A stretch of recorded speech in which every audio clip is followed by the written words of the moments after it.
Bonjour à tous et à toutes, j'espère que vous allez bien. Aujourd'hui on se retrouve pour vous parler de la lettre de motivation. Qu'est-ce que c'est? À quoi ça sert? Est-ce que c'est utile? Pourquoi c'est si difficile à faire? Des conseils.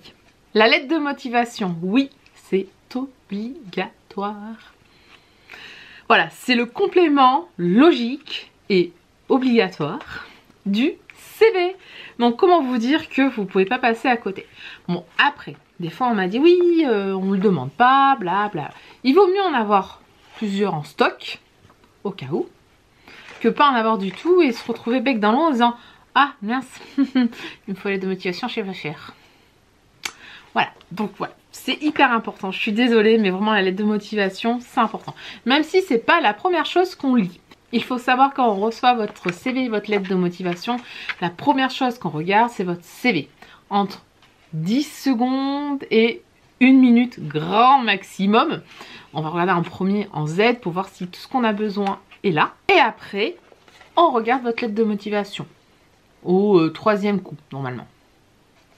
Voilà. Normalement, c'est la troisième chose qu'on regarde. Parce qu'on va regarder votre CV rapidement. Premier tri. Deuxième tri, on re-regarde le CV encore un petit peu. Et le troisième tri, on regarde la lettre de motivation. Une lettre de motivation. Question. Est-ce qu'on peut la faire sur plusieurs pages? Non. Que une page. Comme le CV. Pas de recto verso, s'il vous plaît. Juste une page. Après, avec la mise en page et tout, normalement, il y a largement la place pour écrire un bon pavé. Est-ce qu'il faut la faire toujours manuscrite?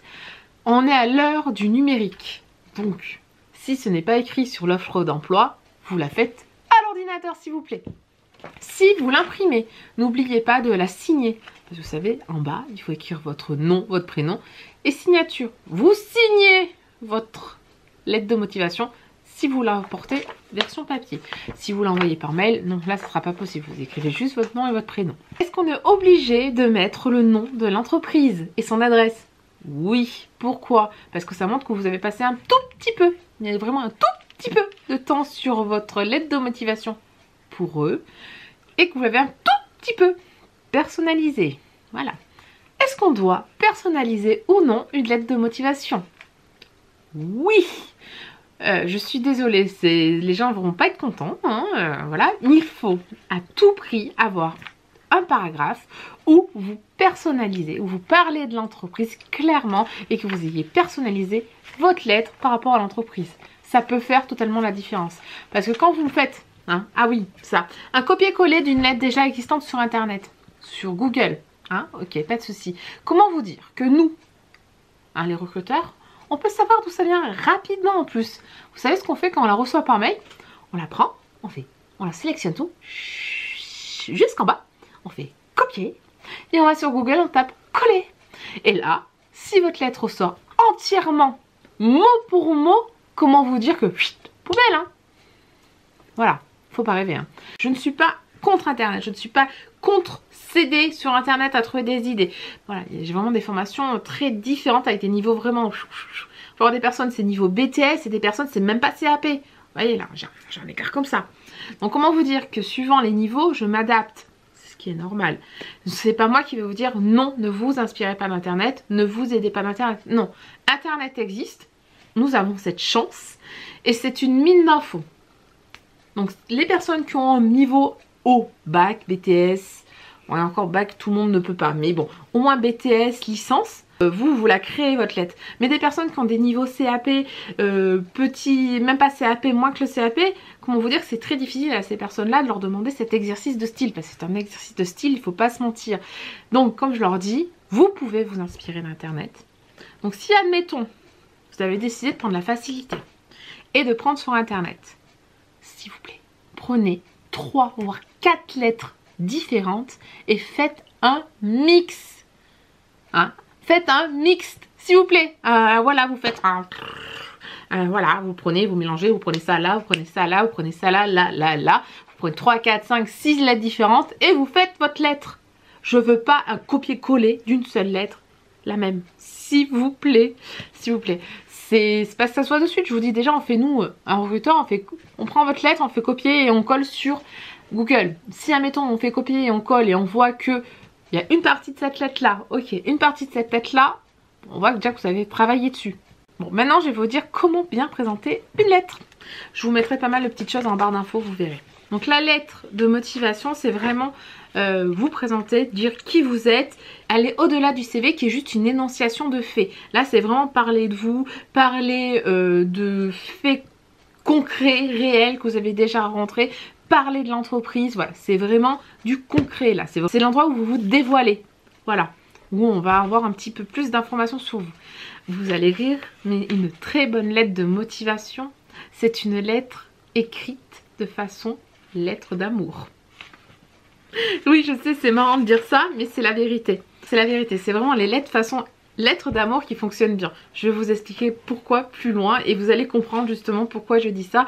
Parce qu'en fait, il faut séduire le directeur de l'entreprise ou la directrice par vos mots, par vos phrases, pour qu'il ait envie de vous rencontrer et après, pourquoi pas de vous garder durant l'entretien en disant « Ok, ouais, yes, il me plaît là ». Voilà, donc il faut séduire. Donc, ok, c'est un jeu de séduction professionnel pour entrer dans une boîte, mais c'est quand même un jeu de séduction. Faut pas se le cacher, hein. Alors, je vais vous donner en premier 10 astuces pour bien écrire une lettre de motivation. Alors, ne surtout pas oublier les champs obligatoires. Donc, par champ obligatoire, je veux dire votre adresse en haut, votre nom, votre adresse, vos coordonnées, et après l'adresse et les coordonnées de l'entreprise. Ok? Ne pas oublier l'objet, hyper important. Candidature au poste 2, candidature pour l'offre 2, vous mettez le numéro de l'offre. Après, soyez poli, c'est normal, hein. Madame, monsieur, veuillez agréer, mes sincères salutations, voilà, vous mettez toujours madame, monsieur à chaque fois. Finissez toujours par une formule de politesse, veuillez agréer, madame, monsieur, mes salutations ont distingué. Bon, ok, ça fait pompeux, mais mettez-les, c'est important. Vérifiez votre orthographe, votre grammaire s'il vous plaît, voilà, parce que les fautes d'orthographe, quand vous avez des pros de ça, ça saute de suite aux yeux, ça fait mal aux yeux et des fois, ben, rien qu'à cause de ça, ben, on va pas vous appeler alors que vous avez une bonne lettre et que vous avez un bon CV. Donc vraiment faites attention à ça. Demandez qu'on vous la relise, demandez à d'autres personnes, à votre mère, à votre père, à votre frère, à votre mari, à votre femme, voilà, demandez au plus de monde possible, ou un prof de français, de les relire et d'être sûr que votre orthographe soit correcte. Restez clair et concis. Une seule page, la même police et une police qui soit lisible s'il vous plaît. Vous n'allez pas mettre des polices un petit peu extravagantes. Vous mettez des polices, les Time, les comiques, voilà. Vraiment vous mettez des polices naturelles et lisibles. Ne pas écrire en trop gros ni en trop petit. Donc ne pas aller plus bas que 9, ne pas aller plus haut que 13. Hein, parce qu'une lettre écrite en 16... ok, il avait rien à dire celui-là. Ou celle-là. Une candidature égale une lettre de motivation, c'est-à-dire vraiment personnaliser votre lettre à chaque fois par rapport à l'entreprise. Donc bien aller voir le site internet, c'est pour ça que je vous demande de faire un listing entreprise. Vous avez la vidéo que j'ai déjà faite et qui est hyper importante justement quand on fait une lettre de motivation. Au moins dans ce listing-là, vous avez déjà toutes les informations primordiales, les informations de l'entreprise, donc le nom, l'adresse, tout ce qu'il faut. Qu'il faudra mettre. Vous aurez regardé peut-être les slogans, les valeurs de l'entreprise, d'une phrase particulière que réécrit dans le à propos et que vous aurez pu récupérer pour le mettre dans votre lettre de motivation. C'est pour ça que quand vous faites une lettre de motivation, c'est hyper important de regarder le site internet. Si vous avez fait votre listing, voilà, d'être en corrélation ensemble, faire le va-et-vient entre le site internet de l'entreprise et votre lettre, le site internet de l'entreprise, votre lettre, pour être sûr que vous êtes vraiment en phase avec l'entreprise.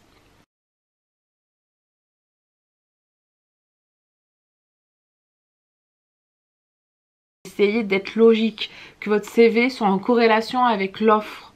Voilà, donc si vous avez des centres d'intérêt ou vous êtes dans des associations que vous savez que ça ira pas du tout par rapport à l'offre, modifiez, modifiez, modifiez. Voilà, si vous dites que dans une entreprise vous avez déjà eu à travailler sur ce genre de poste, dites clairement, oui, dans l'entreprise nanana, j'ai déjà été recruteuse, j'ai déjà recruté des personnes dans tel ou tel poste, bla bla bla bla. Voilà, si vous dites quelque chose, vous l'illustrez jusqu'à la fin. Hein, et vous mettez des exemples avec, ok? Vous mettez pas, oui, j'ai déjà travaillé là-dedans. Nous, on veut savoir plus. On est curieux. Essayez de ne pas être sur toujours les mêmes genres de qualité. Dynamique, motivé, ponctuel, voilà. Essayez de sortir un petit peu de l'ordinaire. Qu'on se dise, oh, sympa, ça change ces mots-là, voilà. Simplement essayer d'avoir des qualités différentes rentrez rapidement dans le vif du sujet. Ne tournez pas autour. Oui, j'ai vu sur le site internet qu'il y avait la potentialité que vous pouviez recruter une personne dans le poste de non. Voilà. J'ai vu votre offre d'emploi sur le site gna gna gna. C'est pour cela que je postule pour votre entreprise aujourd'hui au poste de clac clac clac. Voilà, rentrez de suite dans le vif du sujet. Ça ne sert à rien de faire des pirouettes. Comment vous dire que j'en ai lu des lettres où j'étais... Bon, est-ce qu'il y aura quelque chose d'intéressant à un moment? Ah, parce qu'elle va me faire des ronds de pieds, des ronds de chaises, des ronds de table. Je sais même pas si c'est des vraies expressions, je suis désolée. Mais non. Rentrez dans le vif du sujet, s'il vous plaît. Après, ne dérapez pas. Ne soyez pas trop familier. Si vous voulez mettre un petit peu d'humour, vous pouvez.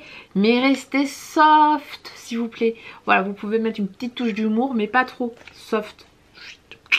Juste ce qu'il faut. Rentrez rapidement dans le sujet. Vous pouvez mettre une petite touche d'humour, soft. Mais surtout, restez avec un langage correct et pas du tout familier. Évitez les mots qui font trop familier, où on se dit ah non mais lui c'est bon, je suis pas mon pote hein. Après il ne faut surtout pas critiquer votre ancienne entreprise. Ok.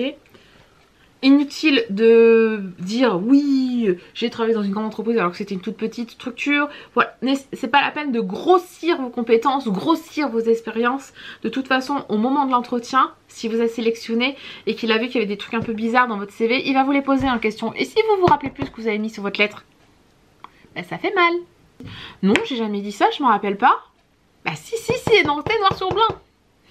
Voilà, ça fout mal. Donc s'il vous plaît, ne mentez pas, ne grossissez pas vos compétences, ne grossissez pas où vous avez travaillé avant, voilà, ça ne sert à rien.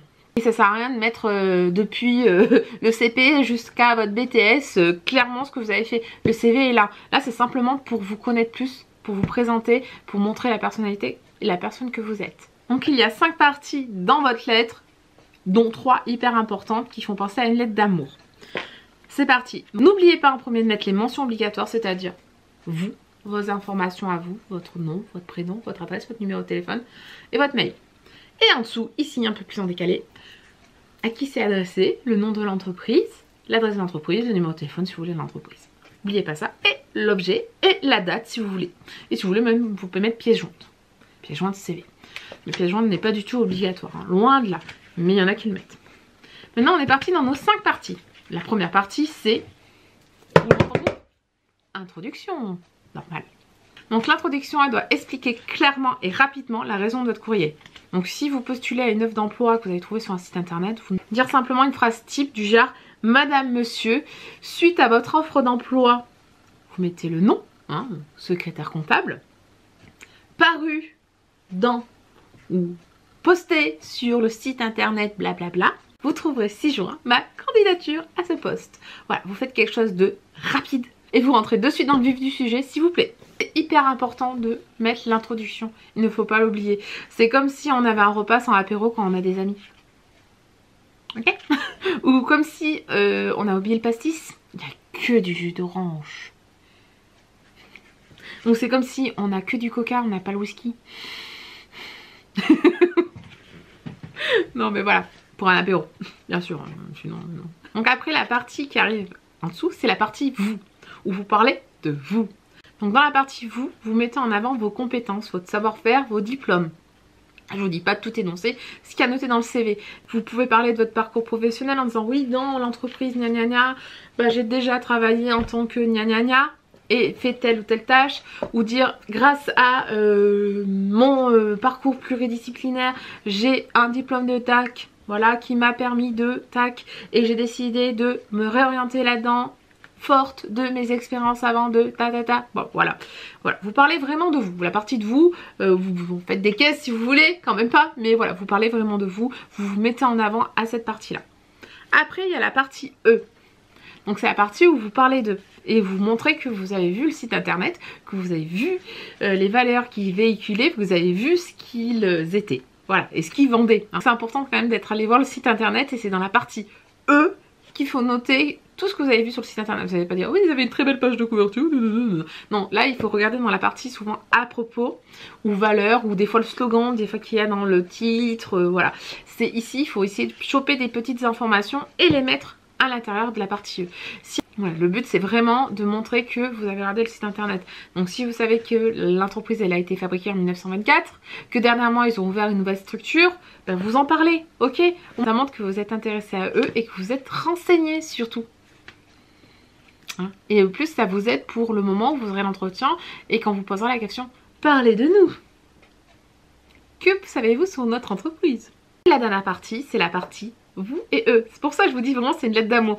C'est dire voilà ce que vous pourrez apporter à l'entreprise que d'autres ne pourraient pas apporter. Qui fera la différence dans l'entreprise s'ils vous ont vous. Pourquoi l'entreprise serait heureuse de vous avoir? Pourquoi l'entreprise se portera tellement mieux une fois que vous serez là? Voilà, donc c'est là le moment, la clôture, la grande histoire d'amour. Admettons c'est pour un poste RH, vous pouvez totalement mettre là, j'ai un petit exemple simple là qui a écrit: le titulaire du poste doit bien maîtriser le processus de paye dans une entreprise, processus que j'ai pratiqué tous les mois au service RH de l'entreprise, gna gna gna. Voilà, le but c'est que vous analysiez vraiment l'offre et vous dites bah voilà, moi je peux vous apporter ça, moi je peux faire la différence là-dessus. Et on peut être complémentaires. Votre société apporte une grande importance à la maîtrise de son empreinte écologique. Le respect de l'environnement fait partie des valeurs auxquelles je suis attachée. Voilà. Et après, conclusion. Donc c'est là que vous pouvez proposer un entretien visuel, téléphonique, voilà, vous pouvez proposer ça en disant voilà, je reste à votre disposition pour un éventuel entretien ou rendez-vous, et après veuillez agréer madame, monsieur, mes salutations distinguées. Ça, les 5 parties. L'intro, vous, eux, vous et eux, la grande histoire d'amour, et la conclue. Après, comme je vous ai dit, vous pouvez totalement vous aider de choses qu'il y a sur internet, hein, ça ne me gêne pas. Sauf que faut personnaliser s'il vous plaît et pas prendre une seule lettre, il faut prendre au moins 3 ou 4 différentes. Si vous avez besoin d'aide, vous n'hésitez pas à mettre des commentaires. Je pourrais vous aider, hein, voilà, je vais mettre quelques infos complémentaires en barre d'infos. La vidéo est terminée, j'espère qu'elle vous aura plu. Je vous fais à tous de très gros bisous et je vous dis à très bientôt, ciao.